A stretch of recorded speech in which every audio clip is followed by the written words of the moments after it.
Hi, Sandy. Why did you decide... No, it's okay. We'll take a breather.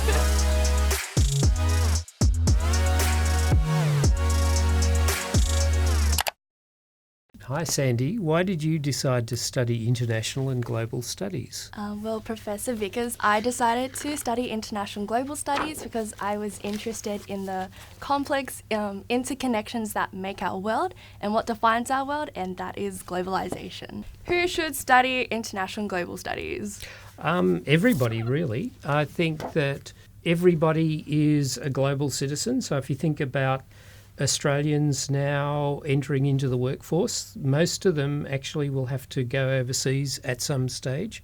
I think there's something like 30,000 Australians working in Singapore at the moment. Wow. And places like Hong Kong would be quite similar. So this degree really equips you to go out into the world and to be able to put things in an international context. Why did you choose the University of Sydney? Well, I chose the University of Sydney because on my very first day on open day, I instantly fell in love with it. The university was just full of passionate and supportive academics, and it was also full of friendly students with contagious big smiles, and now I'm one of them. Okay, yeah. Well, I think, and I think our International and Global Studies course is quite distinctive, that it has very unique a very indeed. broad dimension and looks like at long-term global issues in a cultural sense, doesn't just focus on politics, and gives Definitely. that cultural and linguistic background to different parts of the world. Next question, what are the entry requirements? Okay, so in 2018, our ATAR requirement was 92, and it'll be something very similar next year. What are the best aspects of the course? Well, I really like this degree because I am able to study not just one unique major of the international global studies, but I do get to study two of them. So I've complemented with international relations. Yep. And along with that, I've even had the chance to also study another language minor. Right. So I really find that of value because in our global world, you do need to be like linguistically competent and like culturally sensitive and be able to communicate effectively with all the different languages around the world. Okay, and you're studying? I'm currently studying French. And do you have other languages? I also speak Chinese, so Right. I'll be like So, trilingual Yeah, in a few years. That's exactly the whole thing about being a global person. Can I do a major, Professor Vickers? What are the options? Okay, yeah. So we have quite a distinctive structure. There's a number of core units that you do as part of your International and Global Studies degree. And then alongside that, you can do a number of other majors. So effectively, it's like a double major. What social opportunities have you had? The University of Sydney has so many social opportunities for every person and every individual. For example, myself, I've had the opportunity to be the student representative and the mentor for International and Global Studies cohort. There I'm able to connect with the students, make sure their voices are heard, and make sure that we can create the change that we need to make the university the best possible student experience possible. Also on the other side, the university has so many societies that you can join. For example, I've also been a part of the subcommittee of one of the largest societies, so the Society for Faculty Arts and Social Sciences. So I thought you were going to say pretty the great. Chocolate Society. Oh, Isn't really? that the largest one? That one's a pretty good one too, but I'm also part of the French Society, so that great. one's really good Yeah, too. yeah, I would yeah. recommend that one. What career opportunities are out there? Limitless. So we have former students who go into different government departments, Prime Minister and Cabinet, or Department of Foreign Affairs. That's one route that you could take. We have students who go into journalism.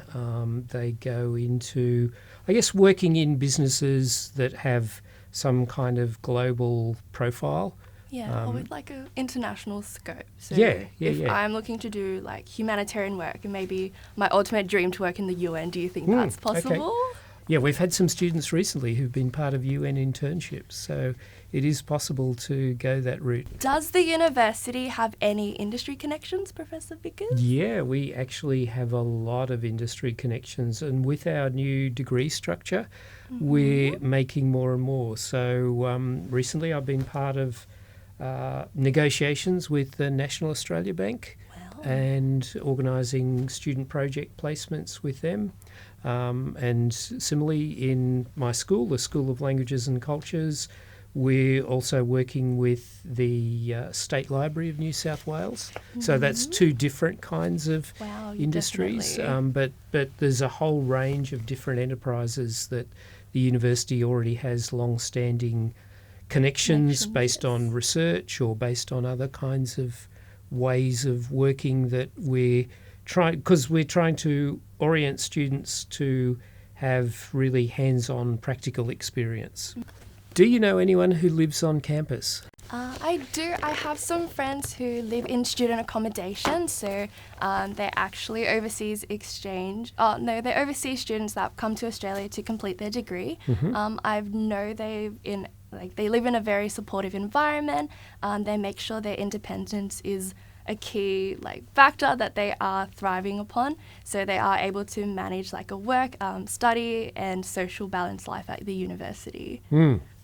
Yeah, that is good because we have a range. We have a range of different student experiences. So there are some people who are, I suppose you'd call them commuters. We have ways to make sure that their study programs can still fit in with all of the different activities. But living on campus is probably ideal. Yeah, that's good. I also have a few friends that had to commute maybe 3 hours a day each way back and way. So that's why some of them did decide to live on campus too. So that's one of another reasons why. Are there any exchange opportunities? We have lots of exchange opportunities.